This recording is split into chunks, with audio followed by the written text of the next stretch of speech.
Welcome to Art Kids, the podcast hosted by three college buddies, Lisa, Reese, and Tracy, where we talk about all things art. This week, we're joined by Carissa-Ann Santos, artist, model, and co-founder of Love Grace Juice. Carissa shares her incredible journey from starting out as a design assistant at Betsey Johnson and working as a fit model to launching and scaling a successful cold-pressed juice company. Along the way, she shares lessons learned, challenges faced, and the creative spark fueling her next ventures. Join us for an inspiring conversation about defying the odds and building a life that blends art, magic, and entrepreneurial vision.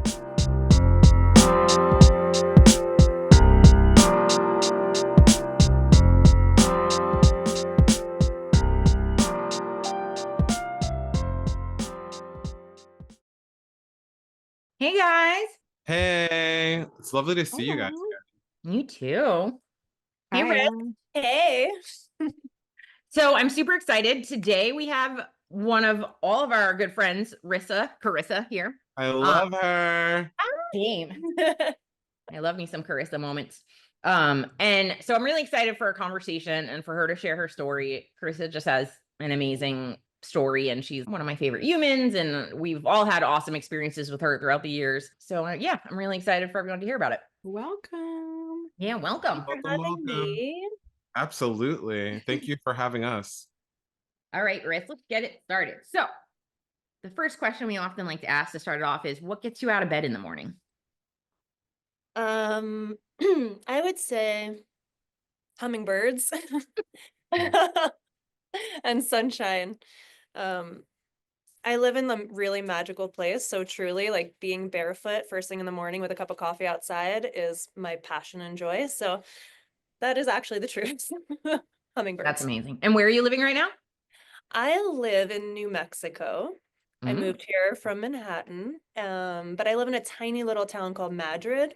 It used to be called Madrid, but the hippies took it over in the 60s, and everyone was super mad here and crazy, so they called it Madrid. It's an old coal mining town that's turned into this ridiculous, like, artsy community. Like, it's super special here. So yeah. And there's only 300 of us, so it gets real weird sometimes. Whoa.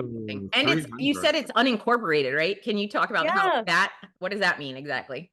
It's unincorporated, so there's no police. It's definitely still the Wild West, to the point where people handle their quarrels like old fashioned. And with guns? Yeah, or like threats. What? Yeah. Like you had mentioned to me, what are the main rules of Madrid?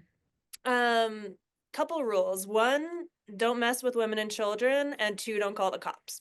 So those are the two rules here. And even if people don't like you here, they'll take care of you. Yeah. You can definitely, when I was out there visiting recently, which now I'm absolutely obsessed, and everyone's had to listen to this for weeks now, but you can see that vibe. You can see the vibe how everyone knows each other. Everyone is like really welcoming and friendly. And it's just this weird magic bubble of like all these really interesting creative people. And that, like, I mean, the way they did when I was there, it was Halloween. So they did this parade and all the little kids were walking down the street with parade, and Carissa set up this like little table outside her house on Main Street with like hot chocolate and candy and like silly string, and like they were throwing like candy in the cars of other people, and it's just cool. It's really cool, the vibe that's kind of there. I love that. Yeah, I think it's a place where everybody has space to make their dreams come true. If it's like, hey, I want to be a baker, or I want to own an art gallery, whatever it is, the community gives you space for that, and is so supportive. Even if they disagree with you, they got your back. So it's super special. No, that's awesome. Yeah. So that's my art town. I love it. We're all gonna have to come and visit Little Art You Kids. honestly have to be here. You have to check it out. You actually can't describe it. Every house is yellow or magenta or checkered or polka dot, and so dope.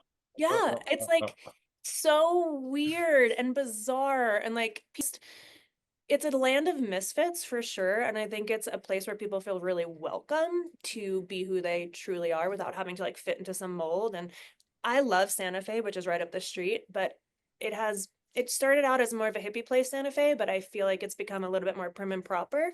And when you're an artist there, it's like a caliber of art. But here, you can just show up with whatever art you have, however you want to express yourself, and it's so welcome, you know? So it's really cool. That's That's awesome. really cool. Yeah. That's great. Getting back to your roots, kind of releasing all of that like preconceived notion of what being an artist is and like really expressing yourself how you want. Oh yeah. It's great. All right, I have a question for you. Can you share a glimpse of your early experiences and what initially drew you towards the world of art and creativity and ultimately fashion? Well, let me think. So I remember in preschool, it was our preschool graduation, and my mom's like, um, you can wear whatever you want at your preschool graduation. I was like, heck yeah. And I wore this like tiny little green dress with black polka dots all over it. It was so adorable. And these cowboy boots. And I showed up and everybody was in white, like white dress, white suit. And I was like, heck yeah. And so I think in that moment, instead of taking that as like a bad thing, I was like, I am so cool. And I think those were like super informative moments for me. That it was actually cool to be different and cool to express yourself. And my mom was really encouraging of that. So that one sticks out a lot to me, the green polka dot dress. And then as a kid, I was always cutting up my clothes and painting on them. And I would like tie clothes up to the wall or like tape them up to the wall and make outfits. And I was like 7. I don't know what I was doing, but it was always really fun and exciting to me. And I felt like it was a really nice way to express yourself, I guess. So yeah, I don't know. I love it. That's that. I guess. Well, Thanks, on the Mom. heels of that, how would you describe yourself as a creative? I don't know, everyone calls me an artist, and I never really thought that I was. I so Turns feel out turns out I am. it is a calling. You know what? I think because I was never trained specifically as an artist, there's that moment of like, I'm a fraud. I'm not really an artist. But the reality is my whole life has been led by creativity and a feeling that I wanted to express in the world in some visual way. So I think professionally, roles that I've had were design assistants. I was a design assistant to, can I say Betsey Johnson? Yeah, please tell us all the stories. So I was a design assistant to her. And then when I started my company, I was a creative director. And then after that, I moved on to work in different like corporations as their creative director. So I guess that's kind of how I see myself, as somebody that has a feeling and a vision and then brings a team together to bring it to life. And I mean, I could even speak to the fact of like, so Carissa and I met in high school. We didn't quite become friends until like the very end of senior year, but Carissa was like someone that like you'd go into her bedroom in high school and she had these like crazy not murals painted on the wall, but you like painted a woman in like nail polish or like lipstick or something on your wall, but then you'd have quotes everywhere. And like she had this very like she curated her life in a specific way. So Carissa is definitely one of those people that every aspect of her life, from what she wears to how she writes to just everything of the time's influenced by her art and like her expression. So like it's just always moved and spoken through how she moves through the world, which I've always loved and is definitely part of what drew me towards her for sure. I like Thank you that. so much. I think it takes, I feel like people who are going back to what you said about like people being professionally trained artists, I think sometimes when you are a professionally trained artist, you lose that. You lose that like instinct to just create from your heart and to do things because it makes you feel good, and no matter what the outcome is. So I'm like happy that you experience your creativity that way. Absolutely. Thank you. That's beautifully said. Well, I think about it with as trained musicians as well. A lot of the times they think I have to unlearn everything I learned to create jazz or this or that, you know, when they're traditionally trained. So I guess it is exactly what you said. And Lisa, thank you for that shout out, because I feel like it's so special to have somebody that sees you and that allows you to do what you do naturally in the world. And you've always been somebody that saw me and recognized and called things out of me. And so to that, I am forever grateful, even in modeling and my writing. And you've always been in my corner, just being like, you got this. You have something that other people need to see. And that's life. And I think if everyone could have a friend like you or support like you, like there would be more shiny creations in the world. That's for sure. You've pulled it out of me, and you just saw the gold in me all the time. So thank you. Thank you. And you've done the same for me too. So on the track of inspirations, past experiences, Are there specific artists or movements or life experiences that have profoundly impacted your creative expression? And then who and what are your current inspirations? So this might not be what you expect me to say, but so there's a book I read when I was 18, and it was called The Success Principles by Jack Canfield. Most people know him from the Chicken Soup for the Soul books, but he wrote this book that was given to me when I was 18. Changed my life, absolutely changed my life. And it made me realize that I actually could create anything. And so that has wildly changed my life. I remember I made a like inside of that book, there was a practice where you can make a dream book and you just wrote all your dreams down, things you wanted to achieve, ways you wanted to feel, everything. And I kind of forgot about it. I remember it was the summertime. I did it. It was like, whatever, did it, put it away. Years later, I found that book at my mama's house. And all of those things came true. It was crazy. And like, so anyway, that was a huge guiding, the Jack Canfield thing. Okay, so this will sound crazy, but I live in New Mexico and the population is significantly older. So I would say that the average person here is probably 60. And so I'm around older women a lot of the time, like 70 to 80-year-old women. They are so freaking inspiring to me. They show up in the most ridiculous fashion. They have their makeup done to a T. And to me, they are able to express themselves in ways that just absolutely blow my mind. And I think we spend so much time in our youth, like trying to perfect our skin and our body, and we're so worried about this meat suit that we're in. But the joke is that this meat suit is going to expire way before our soul and our personality and our sense of humor expire. So why don't we just work on those things? Why don't we just focus on that stuff?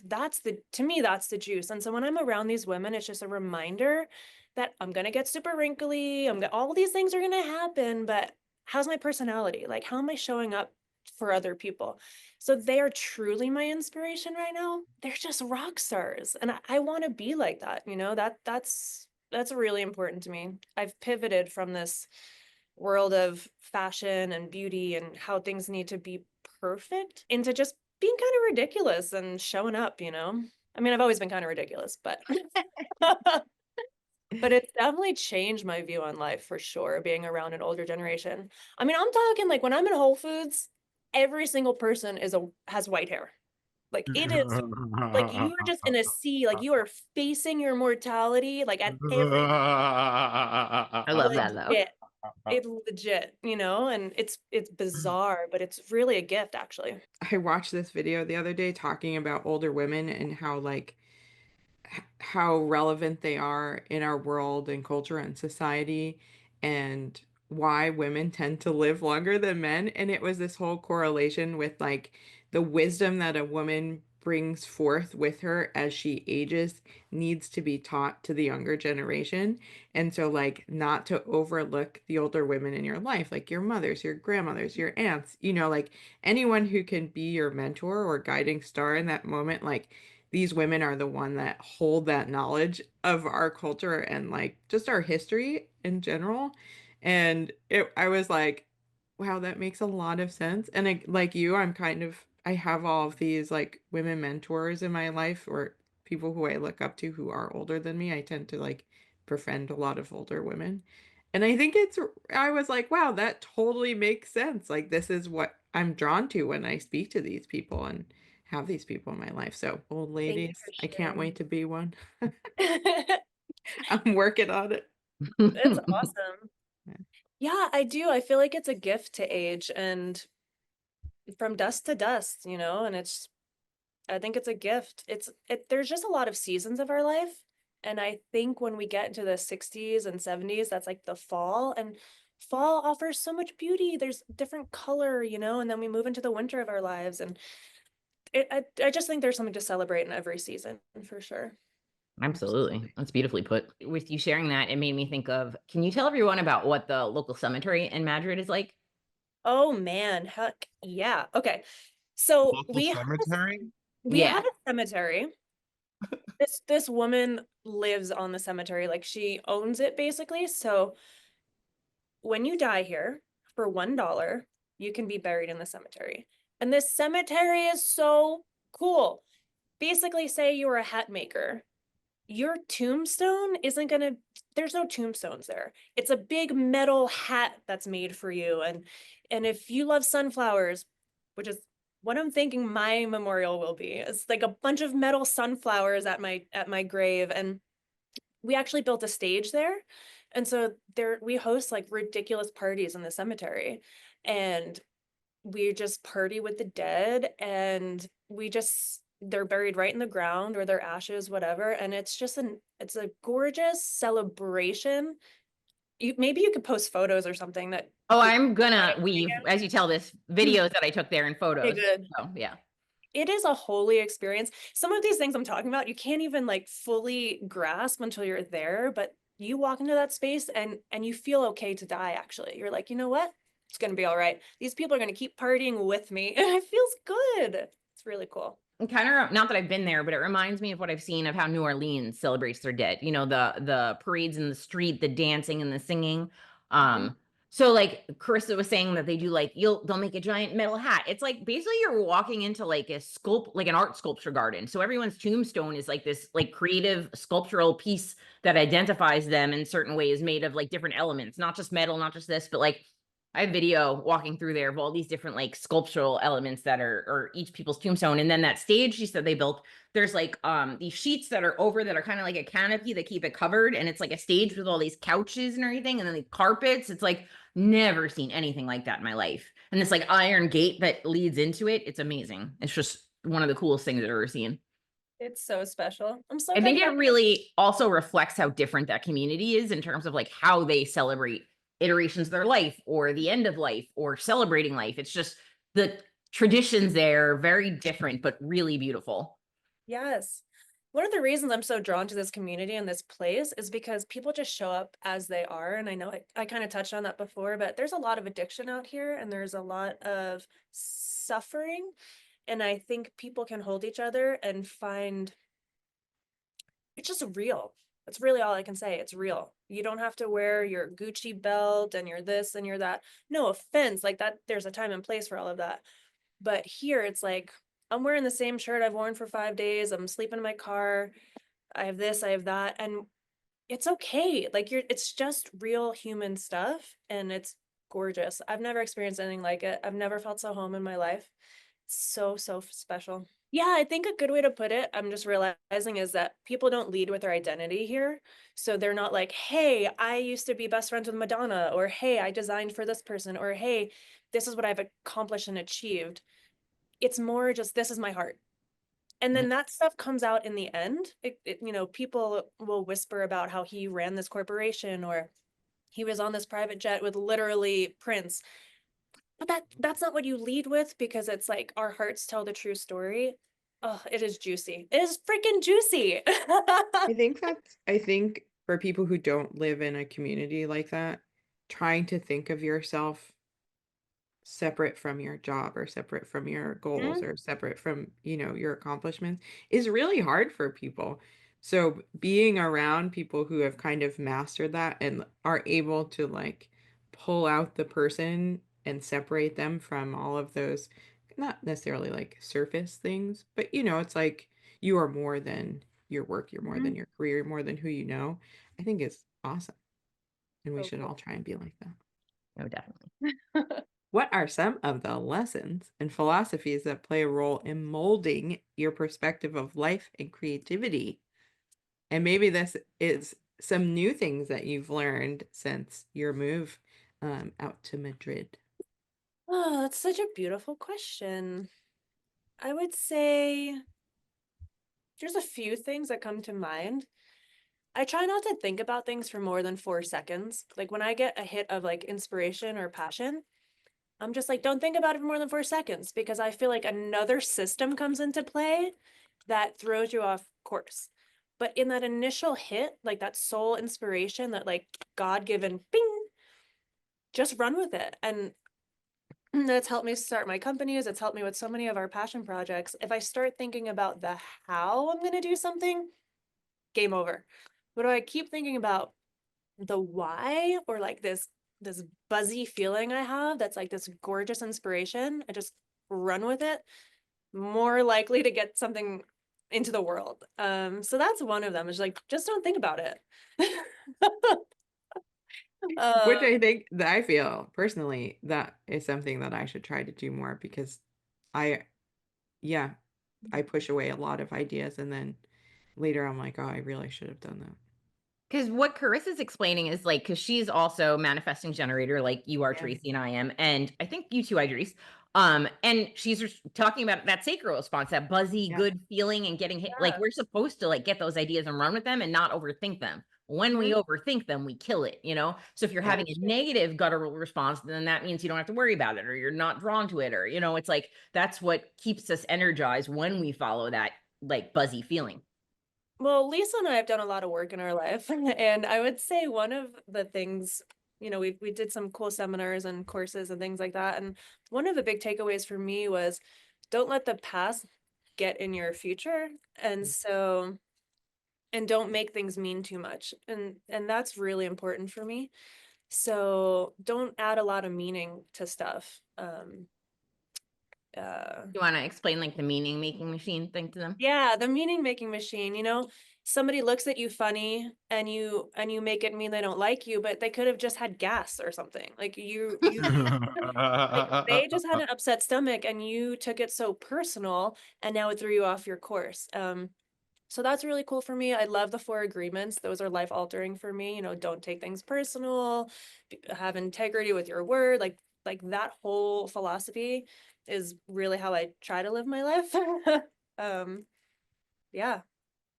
You can elaborate on the meaning making machine if you want. I feel like, Yeah, no, I mean, that nails it. It's just also the idea that like we all create stories for everything, and from an event that happens in front of us to everything in our past that colors everything we choose going forward. So like Idris did the seminar too at one oh, point. It really teaches you to look at the stories you created out of childhood and how that dictates your choices you make currently, or maybe the excuses you make for things when you're being asked to challenge yourself and you're coming up to resistance. Do I suddenly get sick all the time, or does my finances fall apart, or all the different ways our lives blow up when we're starting to grow? Like there's usually a story connected to it, and it's usually connected to a past moment in our lives. And it was really broke so many things open in terms of working through resistances, and also like how I try to remember to relate to myself and other people. I mean, like I will regularly fall in and out of it. totally.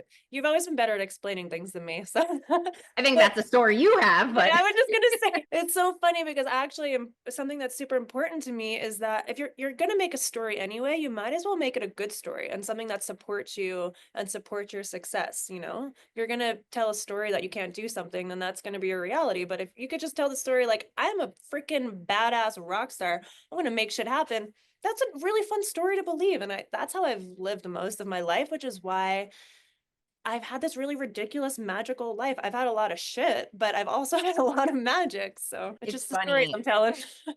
It is the stories though, and it's so Landmark taught us that about looking at our past, but the past few years I got really obsessed with looking at other people's interviews, and they all say some.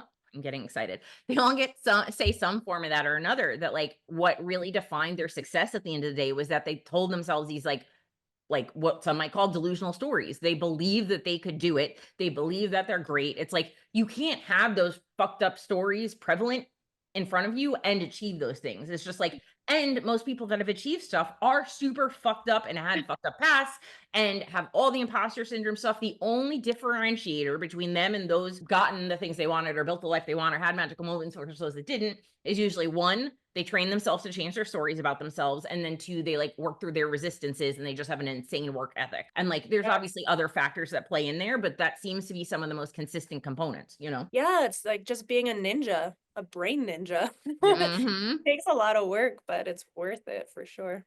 Yeah, to like persevere and to keep pushing yourself. I think that's a key takeaway, is like you're the only person that can hold yourself back. Yeah, and I think having that victim mentality gets real boring real quick, you know? And it's like, yeah, you could have that. Everyone else has that. Or you could be like, I'm going to take the shit that happened to me and be a badass because of it. Like we can choose either way. Yep. And I'm not shaming the victim stuff. I've been there too, but I just think with that ninja brain training, you can start to okay, I'm going into that. Nope, that doesn't serve me. It doesn't serve anyone around me. Bink. And get back on track, you know? And with a great support like Lisa and people in your life that know your triggers and your stories, they could help just guide you a little bit back on track if you can't do it yourself. I think the biggest component that made a difference for me too is that when you can surround yourself with people who fall in line with that, right? Because like there are people I know surrounded in an entire environment of people that and this isn't insulting any of them, like everyone, I was in that environment for years. It takes work to get out of it and reframe stuff where they don't have any reflection of anyone changing their own story, doing the ninja mind, or, you know, taking their pain and turning it into something that propels them forward, right? But when you can start, Landmark was like the changeover for us. We found that was our first set example of that. Then other people we met in the city and stuff. And like Carissa was my biggest lesson throughout my 20s with that. Like in any time I was in like my crazy victim mindsets and stuff. And we both have had our own things, but we've been a beautiful mirror with each other through those times. So like at some of my biggest breakdown moments, like I could see what Carissa was able to work, the magic she was able to do in her life, but it holds you in this like container and standard. Something is very possible for you that you couldn't possibly see if you didn't have that reflecting to you in your life through the people around you. Yes. I know it sounds cheesy, but I say it all the time. You're the product of the 5 people you spend the most time with, so choose wisely. So I think that has also been a guidepost for me. First, I wanted to say that as I think the way that I keep the meaning machine at bay is because I had like CBT training and DBT training. And then Yeah. I just think of them as like cognitive distortions or something. Like when I think of somebody honked, and that means they know what I'm thinking. I went through like a whole period of like psychoses, craziness stuff. But like, I think that makes me feel like, all right, chill out. Like it kind of inflates the balloon, like to just think, oh, that was a cognitive distortion. Like don't assign any meaning to that. But I do like what you're saying about if you're going to make a story, it might as well be like a good story, because it's kind of reminds me of like the law of attraction, which was a big deal in my 20s. I kind of like let go of it for a while. I don't know why, but like I feel like everybody is winning with like law of attraction things, and I need to try to get back to that somehow. But is that like a fluorescent light behind you, like next? It is. It reminds me of like Dan Flavin, I and knew I you love were going to see that. oh my god, I just love it so much. It's like a skinny Dan Flavin light. Anyway, Yes. so yeah, tell us about your time at Betsey Johnson, both in the design position and as a fit model. And like, did you do cartwheels and stuff with her, like all that stuff? Just a lot of champagne.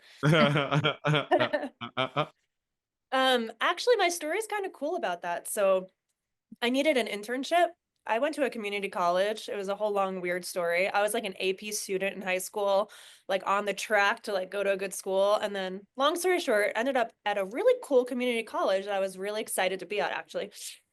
And I needed to do this internship. And the teacher was like, Betsey Johnson, like, I think it's your vibe. So I did this internship. I had such a special internship there. It was for the production trim buyer. I was 18, and one day I was at the fax machine right outside of Betsey's office, and she stuck her head out and was like, "Hey, you consider modeling?" And I was like, and I was like sweating. And I saw her every day at that point, but like never really like talked to her much because I was like, oh my God. Like stalking you or something. Right. So I start sweating. I go inside and she's like measuring me, and she's like, yeah, I like this girl's shoulders a lot more. I was like, so long story short, that's basically how I started as her fit model, because that internship. So I would do like her coterie shows, a bunch of her shows and stuff, but I was still in college. And then one day I was modeling on one of her shows, and the woman was like, will you be our full-time in-house fit model? I was like, heck yeah, this is crazy. But she hit me with like and will you be my the production trim buyer? So the production trim buyer was like there was like a position where they would source and create like the lace and the buttons and the Velcro, whatever. And then I had to order them like in bulk from our factory and negotiate price and do all this stuff. And that was the person I had interned with. So I was familiar with it. And I was like, cool. So I have 2 full-time jobs? That's weird. No, it's so interesting. I'll take it. So I was supposed to actually be the sales model and the trim buyer. But what ended up happening was Betsey was like, I just want to hang out with you in my room and like play dress up. So it was really intense because I had to do all this like buying for like the actual fashion life, like all these styles, all of these things. You know that calendar, it's crazy. So I was like doing all this stuff, had my own interns, and then most of the day I was playing dress up with Betsey. And so, and then I would do the modeling for the salespeople, which was like the catalog stuff, like the sales sheets and things like that. And I would do the shows, like the sales shows. So I was like really in Betsy land for a long Like time. 3 jobs then? Yeah. Oh, and it gets crazier. So then the person who had the position of like the sourcing of the trim, which is a whole other 9 to 5 job, quits. She goes to like another company and they're like, Carissa, you're going to do that too. I was like, what? So now I'm sitting in on all the design meetings, like in the development of the trim. So like every snap, zipper, tag, like any trim that went through Betsey Johnson at that time, I had to like design with them. Then I had to buy it as on the production side, which was like a whole nother thing. Carissa is our trim buyer for production. And then spend most of my day playing dress up with Betsey, who was like, Carissa, you want this shorter? Would you wear this shorter? Or how about the sleeves? And so that's how I actually ended up becoming on the design team, because I was modeling with her every day. And we had such a similar style, and I was her clientele. So she was like, would you wear this? And I'm like, no. Would you wear this? I'm like, oh yeah.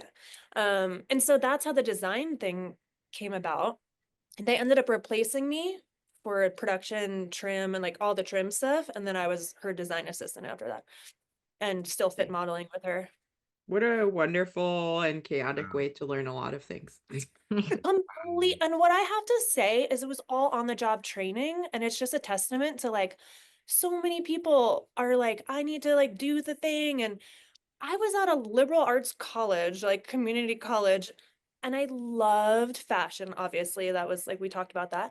And I also loved mental health. Like, I love the brain. I love the actual brain. Like, what the F is happening in the brain?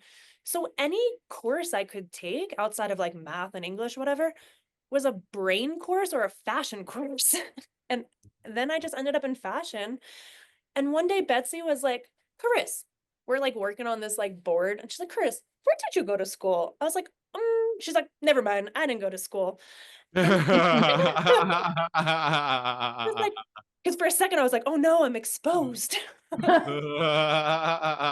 was like, I don't know why I'm asking. I didn't go to school either. So, and honestly, it was my dream job. It was the coolest thing I've ever done in my life. One of the coolest things.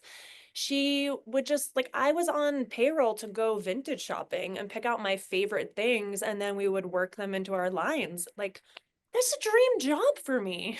So It was amazing. Yeah. How about the other coincidence you guys had, and then how there's a pair of shoes designed and named after you? I love that you remember this stuff. You're my so God, I love cool. all this stuff. So her and I actually have the same birthday, me and Betsey.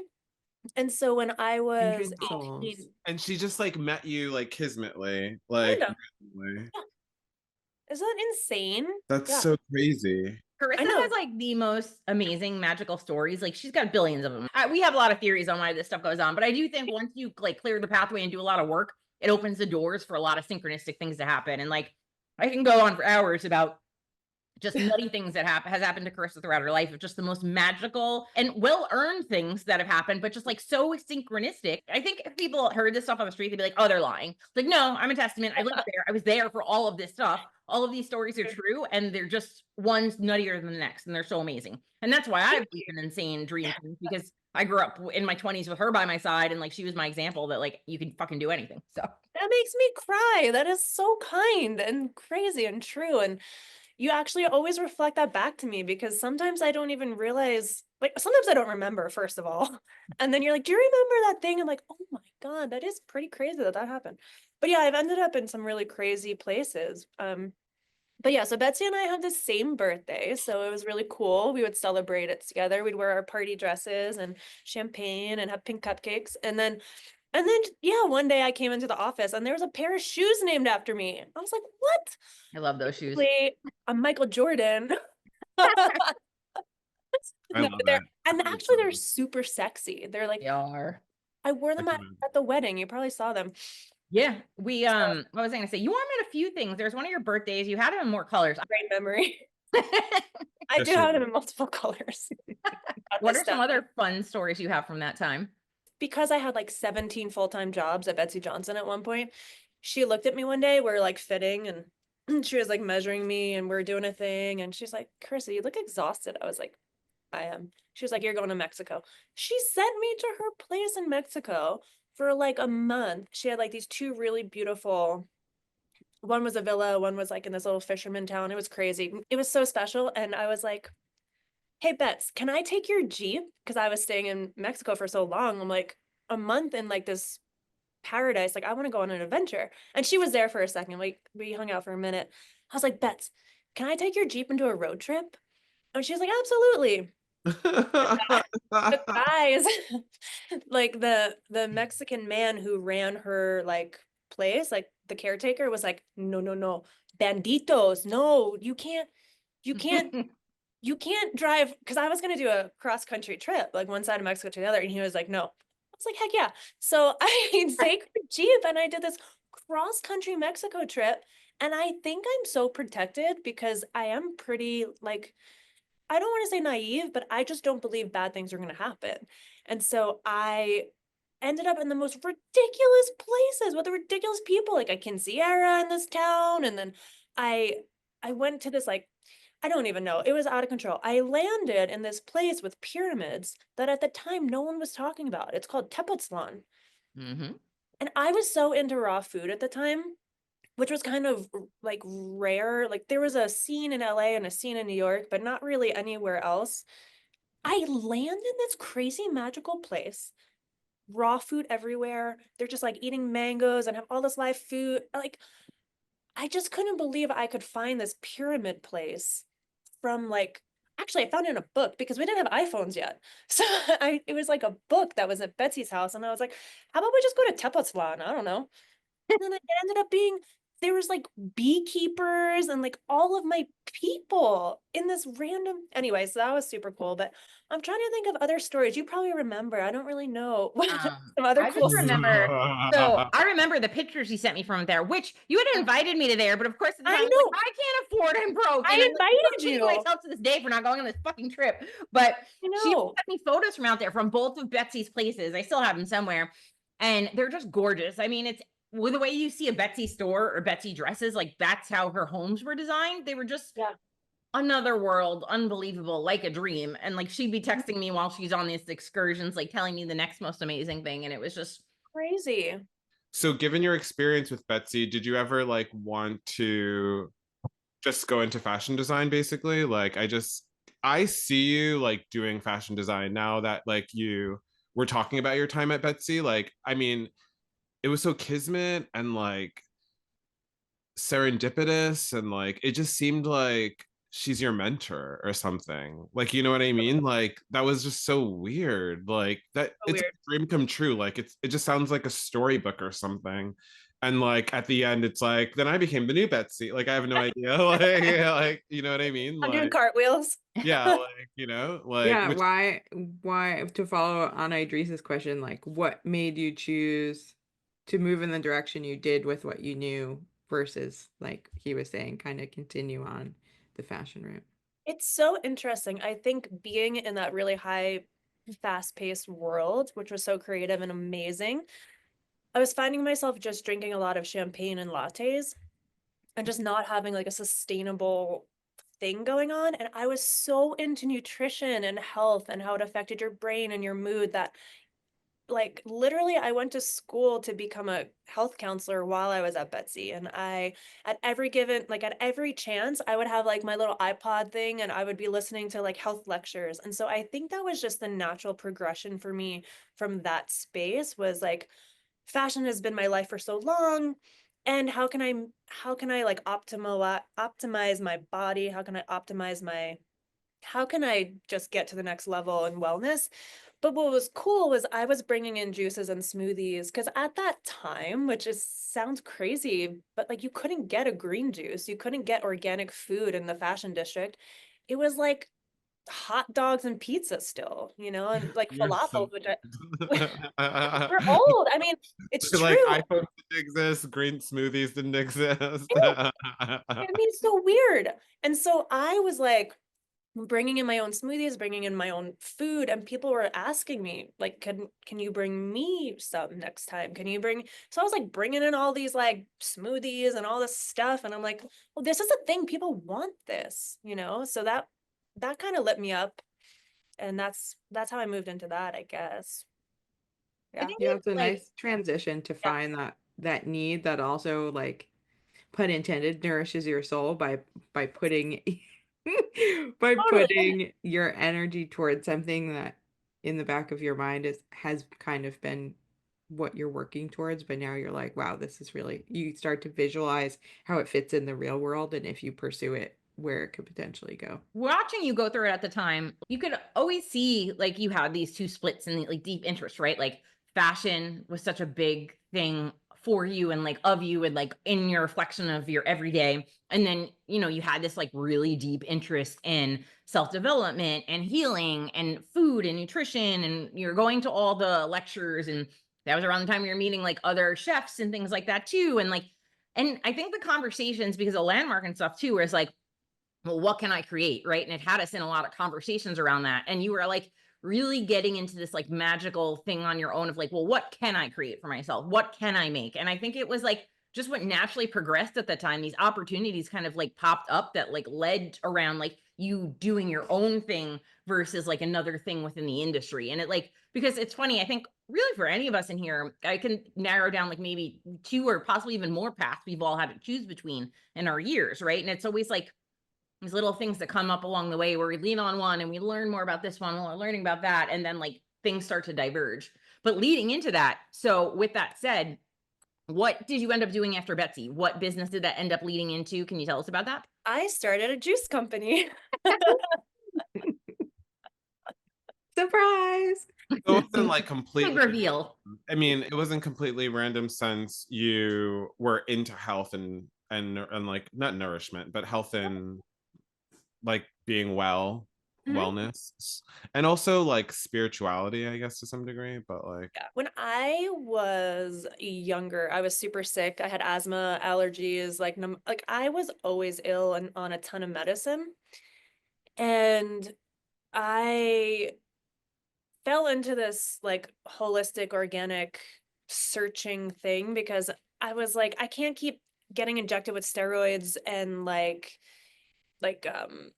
allergy shot. Like it just didn't feel, there had to be another way. And so from a young age, like 16, 17, 18, I started finding out about like the basics, like antioxidants and eating well and, a mucusless diet, like just small things. And then there was a book that absolutely changed my life. My other cousin gave to me, and it was called You Can Heal Your Life by Louise Hay.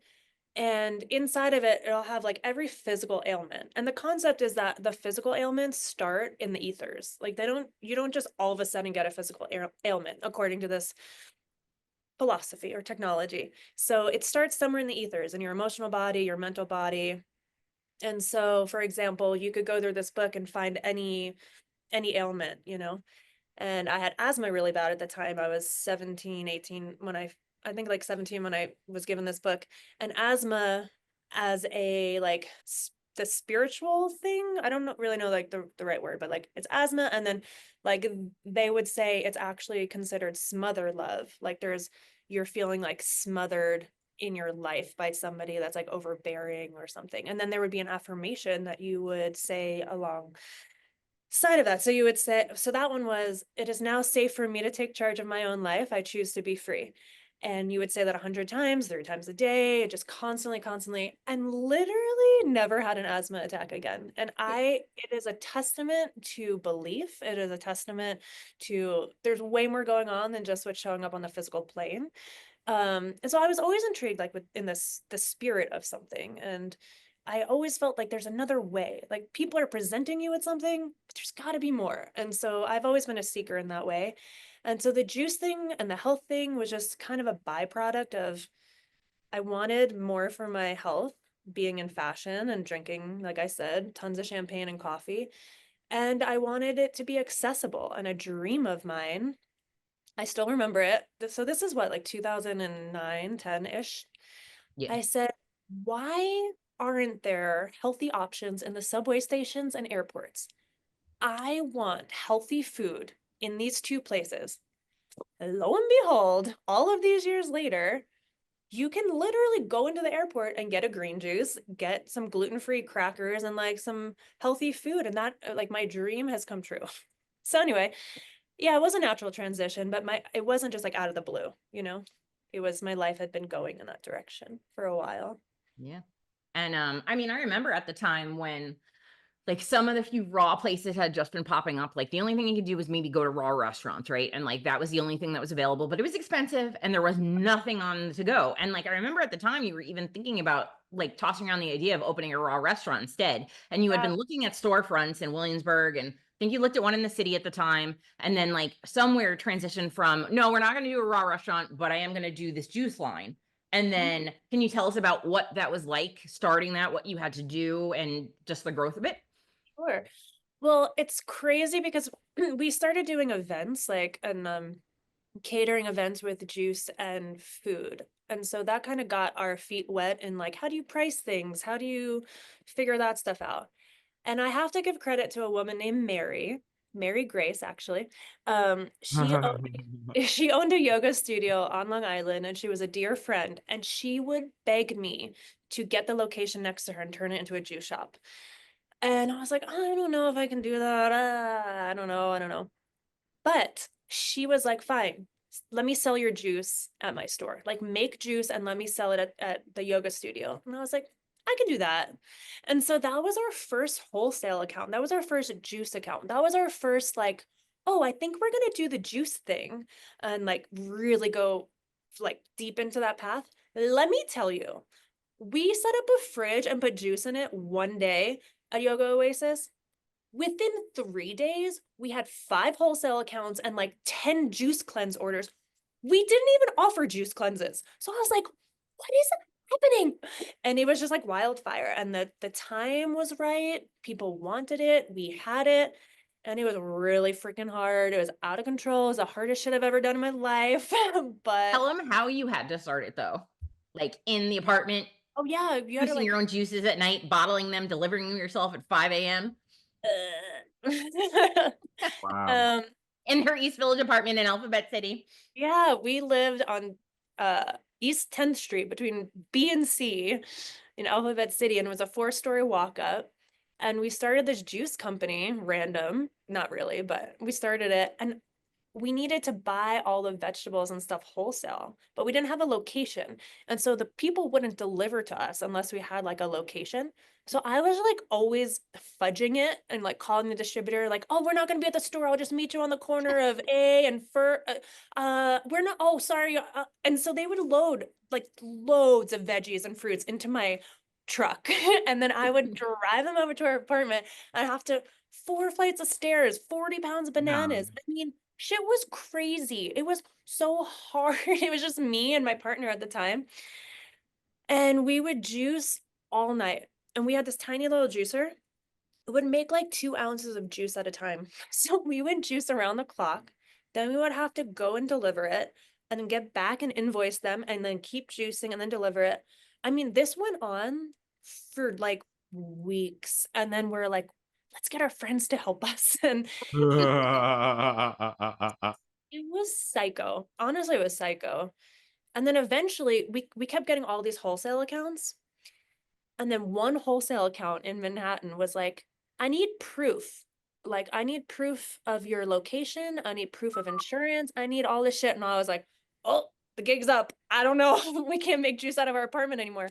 And that forced me into finding this like really cool organic incubator. And then, I mean, it was just always like a progression. We'll say, especially in New York. So I am also, or was, a small business owner for a bakery. So I feel for you, Carissa. New York is really strict compared to It's other so hard. places, With the So- cottage laws. just in general with, food businesses. Yeah, like everything is hard in New York. I always say if I could manage to make an organic cold pressed juice company in Manhattan where vegetables actually don't grow, I can do anything on the planet. Like that is my, like, I can do this, I can do anything. So yeah, I think my cousin Tina, who was like a sister to me growing up, and she gave me the Success Principles book and changed my life when I was young. She always asks me to this day, but like, how did you know how? Like, how did you know how to do it? I'm like, I didn't. And I think that's important for people to know. It's like, you don't have to know how, you figure it out. You just figure it out. And at the time, that industry, there weren't books or podcasts or information on how to start a juice company, specifically a grab and go cold press juice company.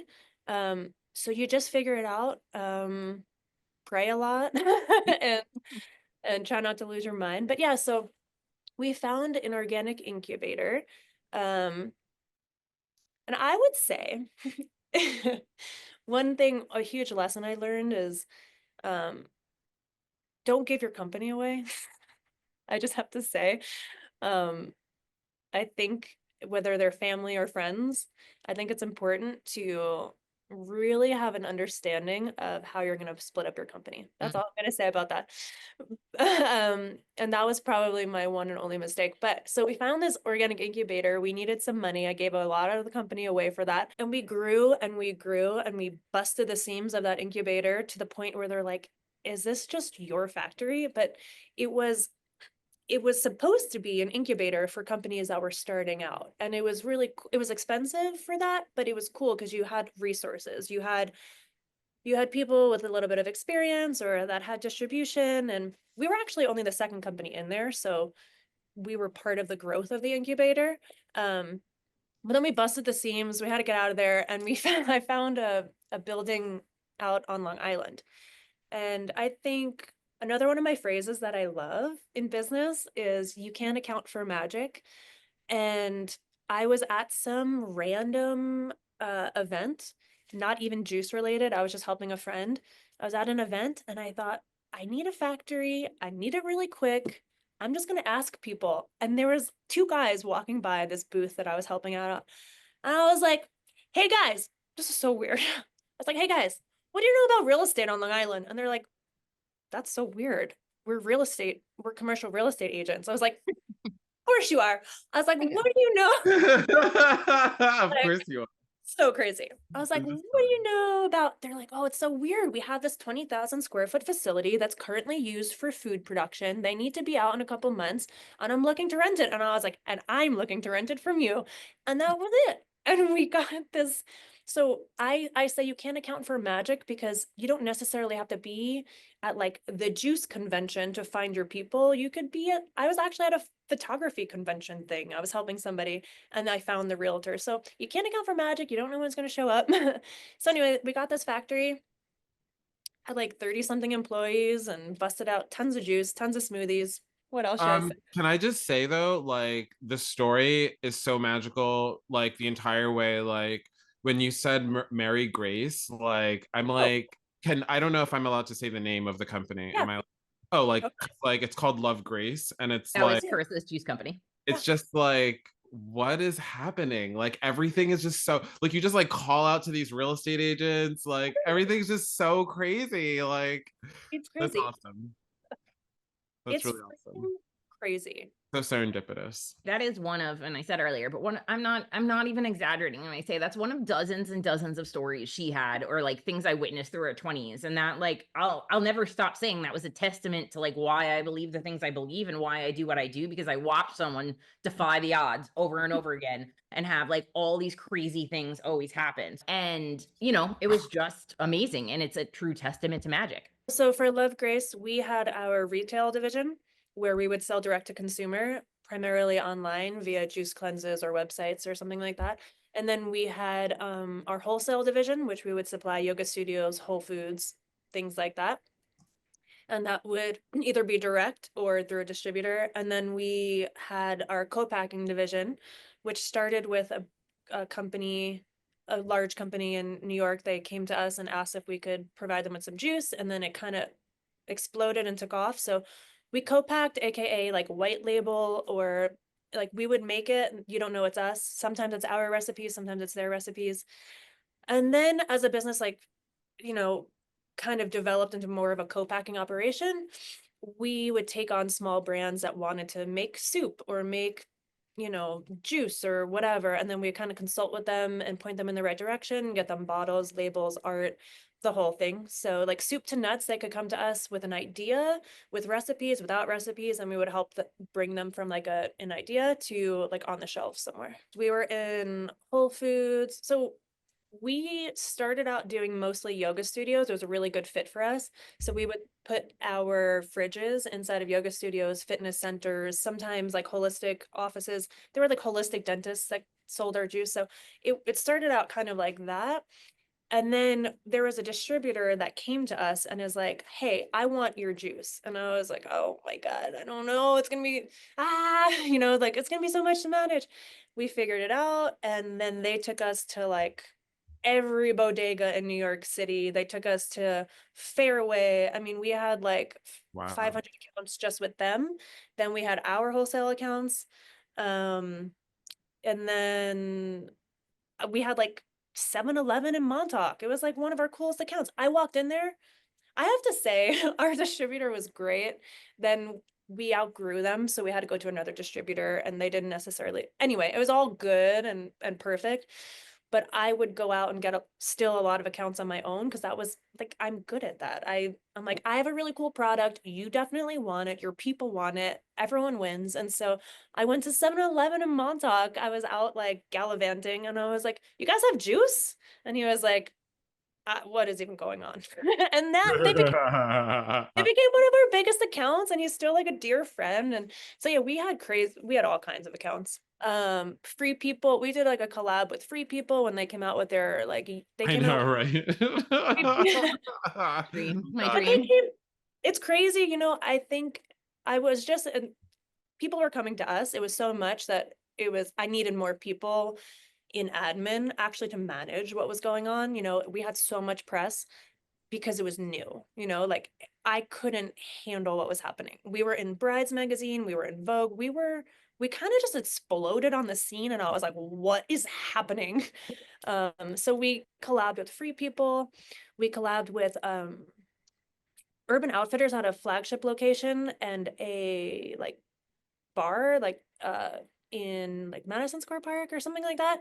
It was one of our biggest accounts in New York. It was nuts. It was just out of control. I don't know. We were everywhere at the time. Can you just tell us about how you kind of circled back to fashion with this business endeavor? Yes, honestly, it's one of the coolest things and like a few of my most proud moments. One of them is my dear friend Abraham. He had a fashion line, Abraham Cruz, and his line is Isaiah Cruz. And I modeled for him, so I was like the face of his and his fit model. He is one of my favorite designers of all time. He is just so freaking talented. Um, so he had this opening. I'm like all over the walls, and my juice. And he asked me to create these like beautiful raw live food like hors d'oeuvres and stuff. And so all of my worlds were colliding. It was like creative input with like the line, modeling, my juice company, super cool. Fast forward a few years later, Betsey is like, hey, you want to sponsor like my last fashion show? So backstage at the Betsey Johnson fashion show, New York Fashion Week, Love Grace, all over. Every model has it. And there's like signs. Betsey made a sign that was like Love Grace. And it was like Betsey loves Love Grace. And my heart, honestly, it was one of the most magical times of my life. Like my worlds have collided, nutrition and fashion. And then we went on, we got asked to do stuff with like the Diane von Furstenberg, like the DVF fashion show. So Love Grace sponsored one of those after that. And we did like some Christian Louboutin stuff. But to me, honestly, the Betsey Johnson Love Grace moment, thanks for asking. I love the full circle moment. It's amazing. And what like I can't even imagine how proud you must have felt and how like, yes. Thank you. That celebration of just all of the things that you envisioned, your hard work, all of your friends, your support, and now it's coming together, and it's a super success. And the business is still a success. Yes. Yeah, it's still out there. You can order juice cleanses online. I'm not sure what shops we're still in, but I know probably on the website it'll tell you. And I know co-packing is a big deal for them. Like we're really set up for co-packing. So if there's ever like you want to make an iced tea line or whatever, like they're a really great resource. And even though we don't really advertise for the co-packing online, you could just hit them up and see your dreams come true. LoveGraceJuice.com. What a wonderful thing to be part of. And then also knowing like, it wasn't what you were meant to do moving forward into your future plans. So it's still out there doing its thing. And now you get to spend time on what? Tell us. What are your future plans? A lot. What are you working on now? Okay, so like Lisa said earlier, I've always straddled two worlds. So I was like East Village fucked up rocker fashion vibe, cowboy boots and just like fucked up hair. And then I would just love like barefoot hippie running around eating like food out of the forest. So I always had these like two things going on. And so I did the wellness thing really hard for a long time. And right now I'm really feeling called to create a dive bar in my town. So working on a dive bar actually. And I think for me, it's about being with people and creating an experience. And my husband Patrick and I, we create experiences for people where they show up into our home and just feel loved.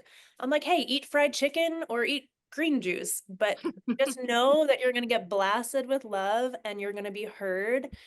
And to me, I feel like if somebody can leave my presence and just remember who they are because we were together, whether I was just listening to them or they're inspired by something I've shared, whatever that is, that's to me the juice of life, like somebody remembering their true essence. And so creating a dive bar, it's an experience, I'm serving you up a pint of beer, but I see you, and there's something really magical about being seen. And so that's what we're really excited to create next, a really wild environment that's just fun and endearing. So that's one. And then down the line, we have some really cool acreage here. So we are thinking about doing maybe like wild retreats or something where people can come and experience, bopping around in an old dirty truck and sleeping under the stars. And there will be like a glamping aspect for people, of course. There's going to but be a yurt. there's gonna be a yurt. Yes, Yeah. sir. Can art kids be part of your market research? Oh my God, yes. I know, right? I want to stay in a yurt, basically. Just come here. And even honestly, with the bar, Lisa and I were talking, we want to do like wheat paste. We want to do cool art collages. We're gonna have Yes. projectors going. So there's collabs happening. I have three things. I'm not sure. I probably only remember two of them. One of them, I definitely want fried chicken and a green smoothie. Yeah, you Number do. two, I have a request for your dive bar, and then I forgot the third thing. So the dive bar, can it have like, okay, either or, a carousel, which would be like my top Oh, choice. That's a I'd great like- idea. Like I just Yes. Have why- you ever why been? just Have you being an ever been to adult- BSP in Kingston, Idris? No, what's that? Oh my God. Tell We'll me talk more. about that later. I love carousels, and I just feel like when you become an adult, everything that's like fun you can't do anymore. So like you have like limited, like things to Not do. in Carissa and But, like, Patrick land. They do all the fun things. I with feel adults, like they're and they really make all that fun. stuff Yeah, come true. I have so much fun with you guys. Patrick is her beautiful, amazing, lovely, Amazing so husband. stylish, Amazing. just bonkers husband. And I watched her beautiful wedding. I mean, I was there. And I also, if you can't have a carousel or you want to have two things, those things that you ride when you're like a kid, when you're outside, Oh my God. like of a bodega. Yes. I Yeah. already sourced them. I literally already found them, but they're vintage from like the 30s. So we're talking like skunks and like weird paint. Literally, they're in my shopping cart on eBay as we speak. I'm dead. That is amazing. I love this so much. So good. Okay, what life lessons are you currently working with or through, and how do they connect to your creativity and your business ventures? Patrick and I do a thing every day called clearing. Also learned it at Landmark. but it's just a way to, you ask two questions. One is like a very presencing question. You know, it could be as simple as like, what's keeping you from being present right now? Or where's an area of your life you are dissatisfied in? Whatever. It's something more vulnerable. And then the person sees it and repeats it back to you. And then they don't add anything or take anything away. They just repeat it to you. And then the next question is, what are you on the planet for? Or what do you love about this? And so then it brings you into this creation space. So it's presencing and then creation. And so him and I have been working on that every day just to keep our filters clear, because it's really easy in life in general to just let crud kind of start collecting. And so for us, it's how do we just keep clearing the filter, keep every moment fresh, without bringing too much meaning or story to a situation. So that's something we are working on. And, you know, we're all coming into life wounded. We have all these things that we're working through, and it's not to disregard that stuff, but it's how can I show up to my relationship as somebody that's compassionate, and just because he might be triggered, it doesn't need to activate my little girl thing. How can I hold him in his stuff? How can he hold me in my stuff? And most importantly, how quick can we come back together? So speaking on like kind of creating community where you are at, and like that's always been a big part of our conversations. And one of the things I love about you is like we've always carried these conversations together. We all carry it through our kids, but like I know you also had this like amazing set of women that you did that with as well. Can you tell us about that? I would love to. A girlfriend of mine named Amber Shirley, absolute rock star. She is such a connector, and she just sought out, she saw magic and gold in a few people in her life and united us. And it was just this explosive, magical time in my life. It was in my later 20s, early 30s in New York City. And it was about 8 of us, and we were all up to something. We were either entrepreneurs or, you know, I mean, mostly entrepreneurs, like seeking whatever, artists, whatever. And it was palpable, like the love and the support. There was no like competitive air. It was like, cool, you have an opening. Everyone I know in my life is coming. Or you're working through this thing on your relationship. We're getting on a Zoom. Let's work it out. Like, we are your journal. And so it was just from every angle, every aspect, women coming together to unite and support. I've never experienced anything like that in my entire life. We called ourselves a high vibe tribe because it was just a high vibration. It was just elevated from the mundane, from the where did you get that shirt? You know, that's cool and that's human, and I'm not going to step over that. But for me, I want to be in the conversation of where are you hurting? Where have you been? Where are you going? How can I help? And that was that tribe for sure. Yeah. Amazing. I can attest to the fact that I've met some of these women and they're amazing and impressive, and just it was such an inspiration to me, and it's like an inspiration going forward on like what I want to see for us, for other creatives, like kind of what I had tried to hope to do in Durham, but that didn't quite work out. But just when you can bring these beautiful souls together with these big projects and ideas, and like you all help each other be inspired and get off the ground, and like can be a loving container for anyone's crap, because we all have it, and like not use it against them, but like help them work through it and reflect that back, and then reflect back the best parts of them. It's just there's like it's not always easiest to find that. So when you can intentionally create that, it's beautiful. It's so beautiful. There's nothing like it for sure. And then so last year, all of us, we got to go to Carissa and Patrick's wedding, and they're just amazing. Work is amazing. And I just wanted to like hold a little space to talk about Patrick. And could you share your story and about your wedding and him and all of that wonderfulness? I'm good. I'm ready to get done. We're gonna have fun. It's gonna be a fun time. The way you're staring out the window, waiting to be taken away. 5 years, I bet I wish I could come back here. Despite the hard time that I'm having, maybe I can make it all happen. But then the clock starts ticking like it ever stopped. Thanks for bringing him into this conversation. He is a dream. He's an artist, to my like. Yes, he is. To me, he seems like he's an artist. Like just the way he puts his clothes on, he's an artist. I like That's what I said. Yes. Thank you. It's kind of crazy. He's actually a dentist. And people are like, no. But he is he's at the I know.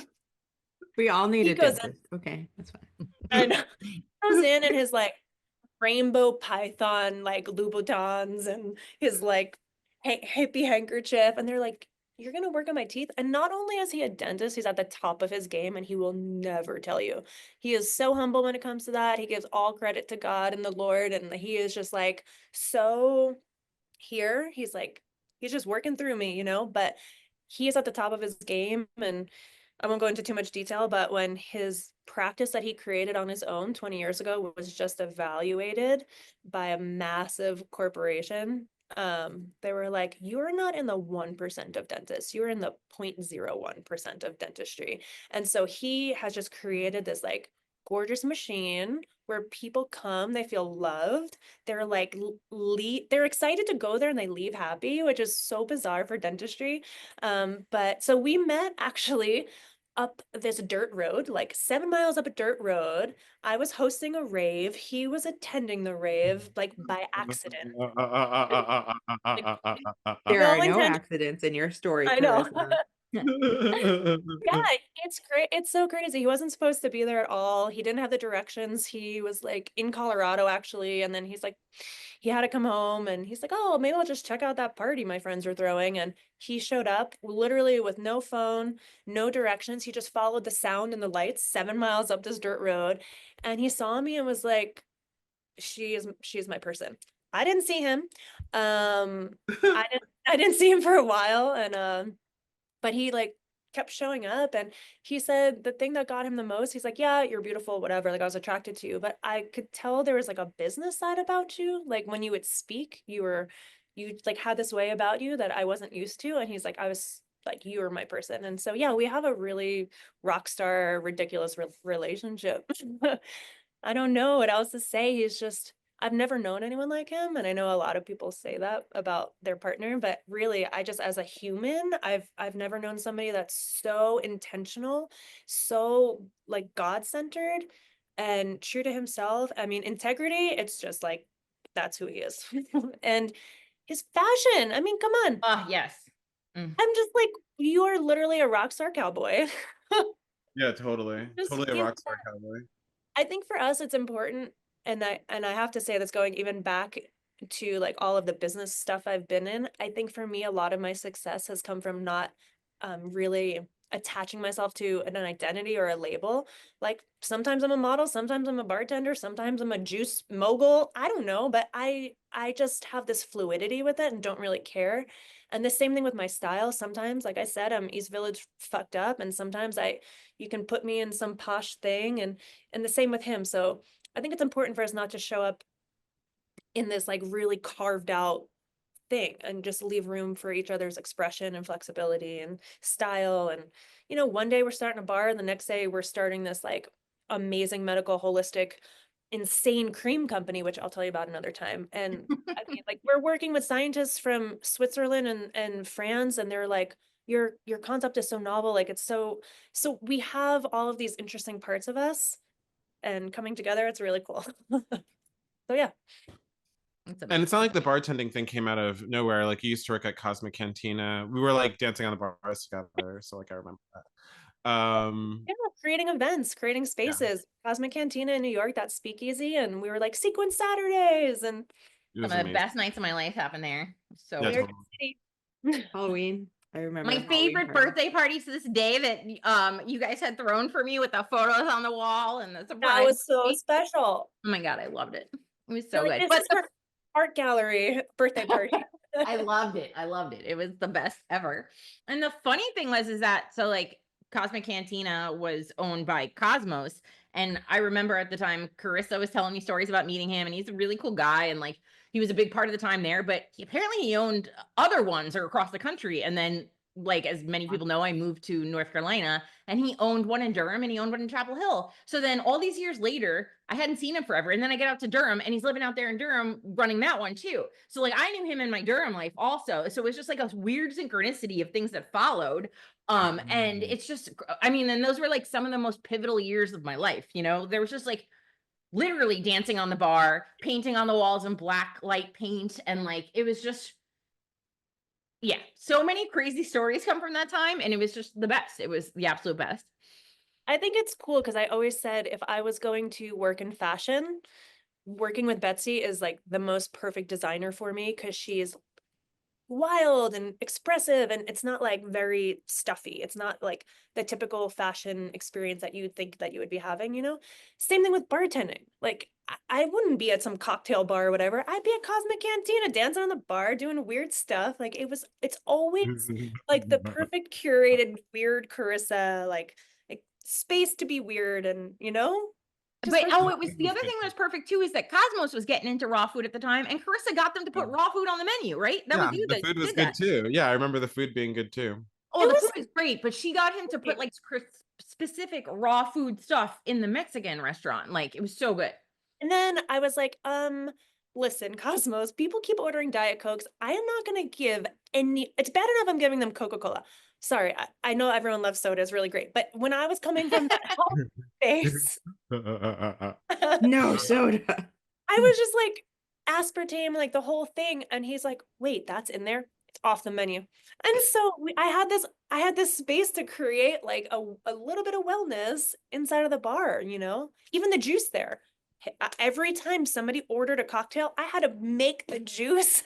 I was And like, so that I was squozing. it was just so funny because every Yeah. step of the way of the journey, there was some type of link there connected to another one, right? Like Cosmos being into raw food and being open to that aspect of things. Then that being connected to like when I went to Dura. Like there's just in your story, there's like all these crazy things that always overlap. And it's just like it all, when you step back after all these times, you can see it's like this perfectly like woven together situation or puzzle piece or whatever you want to call it. It's just so cool. Do you believe in the red thread theory? No, what's that?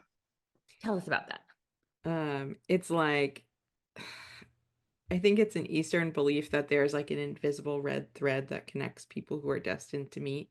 And it said that it just like the threads attached to people at birth, and it may like, you know, you may be on opposite sides of the world, but at some point it's gonna untangle. It'll never break, and you will meet people that you're supposed to meet. I'm a firm believer. I have a handful of people in my life that I feel like I was destined to meet. All three of you are one of them. I still remember the very first moments you all registered in my mind as like significant people. There's a feeling I always get in my gut when I meet them, or like my body eviscerates. And like, I mean, I could literally spend hours talking about these types of synchronistic stories with all of us. And it's just, I mean, but that is to me like what makes this work, being alive, creating any of it, like that's what gets me excited. Like I just love it. Yeah, our soul contracts. I do Yes. believe in it for sure. Mm-hmm. Exactly. So, like, what's your favorite color right now? It could be like, it could be more than one color. Like, Okay, good. yeah, Okay. I know. Like, I can't like pin you down. So. Thank you. It's sparkle. Pin it out. For sure, magenta, like hot pink, like just Ugh, love love it. it. Love it. And gold glitter, like obsessed with gold glitter. How did I know you were gonna say something glitter? Like that's not even a color. I love it. I feel like gold glitter is definitely a color. Oh, And I love yellow, but This if is why like Betsy loves you. She's It's like, oh yeah, true. she's a trim girl. Definitely. Trim girl. literally, Yeah. absolutely. Yeah, pink is my jam. I love it. Just like bright pink. Magenta, you know, it's our thing. So As you're glowing magenta, pink around you. gold, Yeah, magenta, gold glitter, and pink. yellow. Yellow and yellow. Okay. Yeah, I'm feeling all that. That's really groovy. you. Love I that. love it. Thank you.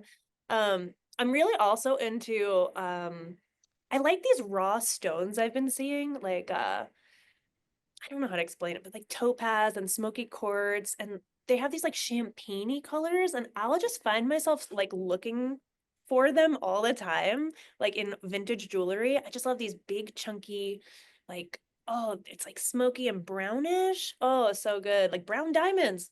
I don't even like diamonds, Mm. but they have these brown diamonds that are happening. They're so beautiful. So yeah, I like that too. That's so interesting. Oh my goodness. I think that's it. This was Thank so you guys good.